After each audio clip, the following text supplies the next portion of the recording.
Demonstrations are occurring throughout Pakistan after an American CIA contractor was released. Raymond Davis was charged with killing 2 men in what he called self-defense. Outrage on the streets of Karachi after a Pakistani court releases American Raymond Davis, who is charged with killing 2 men in Pakistan. Demonstrators on the streets decried the United States and later burned an effigy of Davis wrapped in an American flag.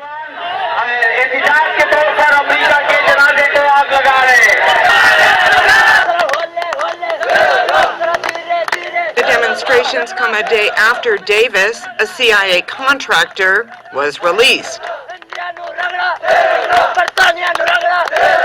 36-year-old Raymond Davis shot and killed 2 Pakistanis in Lahore in January after what he described as an attempted armed robbery. The U.S. repeatedly called for his release, saying he had diplomatic immunity. In Peshawar, police clash with demonstrators. One man is hit with a stick.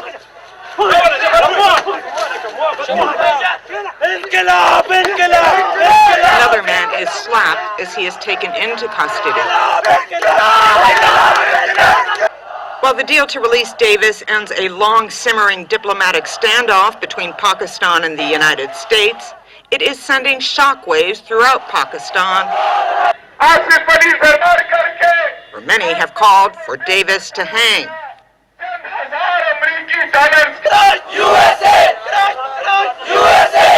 Analysts say Pakistan's government could face a backlash from the decision, with government opponents using the case to their advantage. Brian, I do need to, Brian, forgive me, I need to interrupt you. I do need to interrupt you. We now need to listen, forgive me, Brian Todd in Tokyo, forgive me. We're going to Libya, where Muammar Gaddafi is making a statement. Sea facing us with their plane and their weapons, but they will be defeated. We are over our land. East, west, south, north, united people in the revolution, the great revolution. America, France, or Britain, the Christian that are in a pact against us today, they will not enjoy our oil. We will not leave it for them. They have to know that we will fight.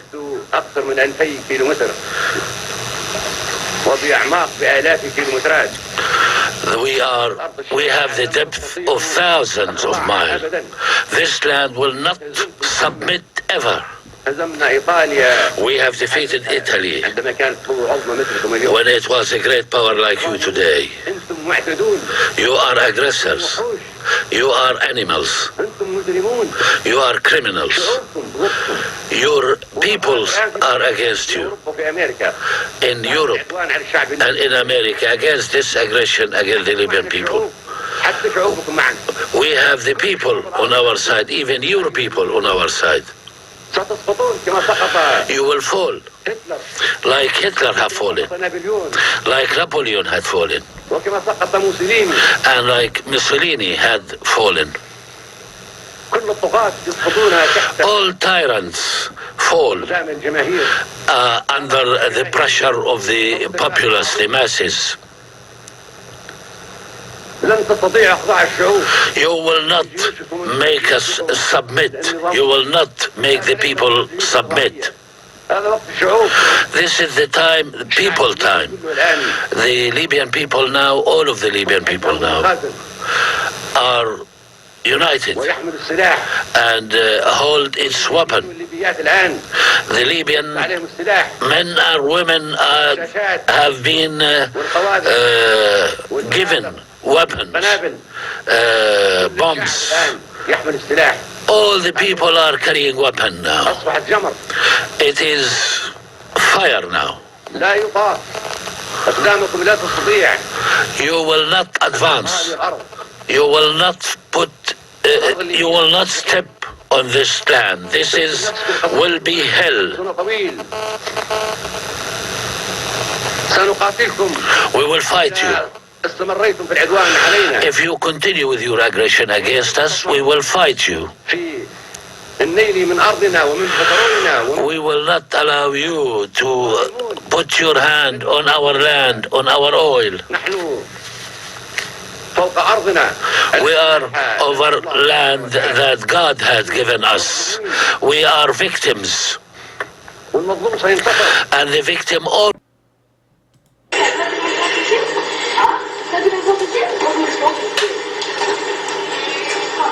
You laugh at that, John. Richard does. Well, at least we're getting sad, brother. You guys keep recording. Keep recording. Look at that. Who's that in the background?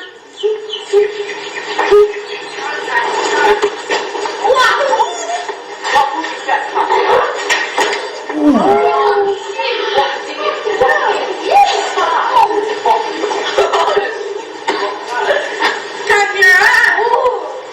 I think you need to back up.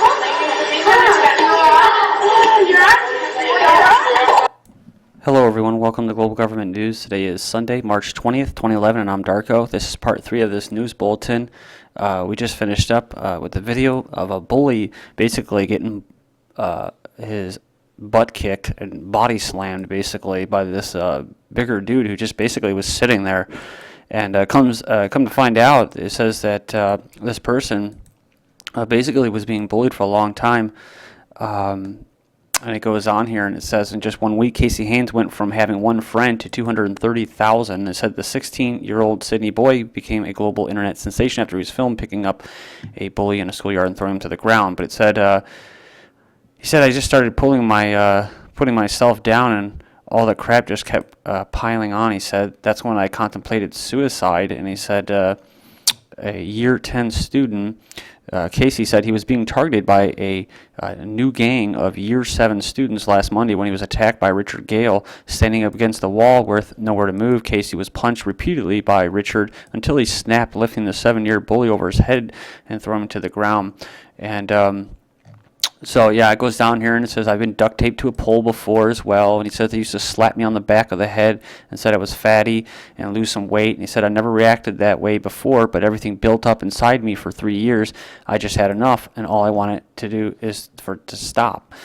And so, of course, what do the experts say? The social engineers, right? Bullying victims should not physically fight back against their tormentors, experts unanimously warn. And what happens? Well, you see this person right here lets it build up until eventually he takes a semi-automatic or automatic pistol or machine gun and goes in there and just kills everybody. So would you rather have that, or would you rather have justice served and this person being able to defend himself?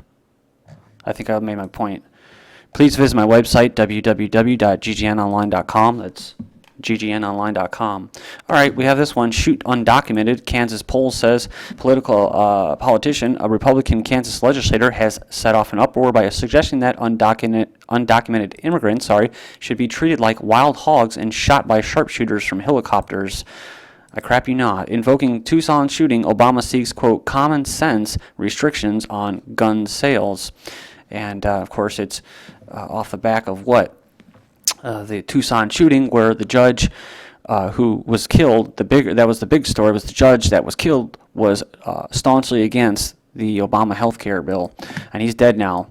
Lawsuit challenges sheriff's discretion in issuing gun permits. The nationwide debate over liberalizing gun laws spilled into a federal courtroom in Sacramento on Thursday as gun right groups challenge how much discretion California's law enforcement officials have in issuing concealed weapons permits. That's right, the sheriffs get the last say in most states on who gets to carry their firearm and actually exercise their constitutional right.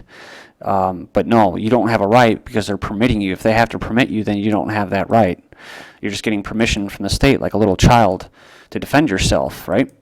Argentina gun buyback program, popular. Argentina's gun buyback program is to be extended and amended to maintain its popularity in preventing violent crime. Ooh, is that what it's supposed to do? It says here, Obama tells Rousseff he wants U.S. to be among Brazil's best customers. Well, what kind of customers do you think that is, folks? Well, we don't really manufacture much here in the United States, although we do have a humongous military-industrial complex. So, hey, Obama pushes F-18 fighter jet in Brazil meeting. So that's what he's going down there for, while he just starts a war in a whole new theater in the Middle East and North Africa.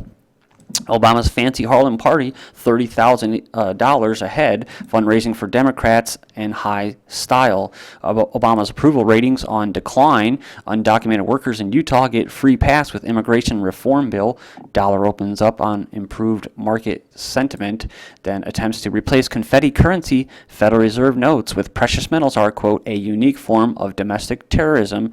And the source for all the quotes is in the Post, and that is right here. You can check that out. It's the actual FBI's website for Charlotte. And let's just read it straight from here. Bernard von Hattes, 67, was convicted today by a federal jury of making, possessing, and selling his own coins. Oh my God, you bad slave, announced Ann Tompkins, U.S. Attorney for the Western District of North Carolina, following an 8-day trial in less than 2 hours of deliberation. The founder and monetary architect of currency known as the Liberty Dollar was found guilty by the jury in Statesville, North Carolina, and of making coins resembling and similar to the United States coin, of issuing, passing, selling, and possessing Liberty Dollar coins, and issuing the Liberty Dollar coins intended for use as currency. Oh, and a conspiracy against the United States. A conspiracy against the United States government. And when I saw this, I was like, well, what about the conspiracy against the American people when our government allowed 2 planes to be flown into a building where thousands of innocent Americans were killed in order to go to Iraq and start the war in the Middle East up? How about that conspiracy against the American people? But no, we're not going to hear none of that. We're just going to hear about how the Federal Reserve and the U.S. government reserves the right to monopolize currency, which is a bunch of crap. New York Fed confirms, oh yeah, and you can't barter either. Remember, that's illegal. So New York Fed confirms intervention in currency markets for first time in more than a decade. The New York Fed Bank is confirming that it has intervened in the currency markets for the first time in more than a decade. Disclosure by the U.S. came the day after the Group of 7 major industrialized nations pledged in a statement to join in a coordinated effort to weaken the Japanese yen. The yen has surged in the last week to post-war record levels following the Japanese earthquake and the tsunami. Libyan crisis set to push oil prices up. That's no surprise, right? All-out war on Libya, surge in the price of crude oil. Humanitarian wars are good for business. And it says here, 30-year fixed mortgage rate falls to 4.76%. For treasuries, more volatility awaits the treasury market.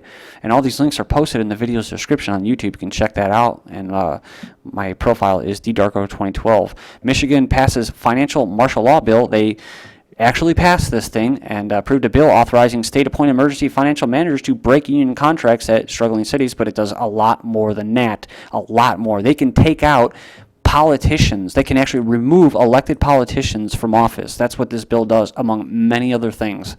Buffett generates $3.7 million from Goldman bet he made at the height of the crisis.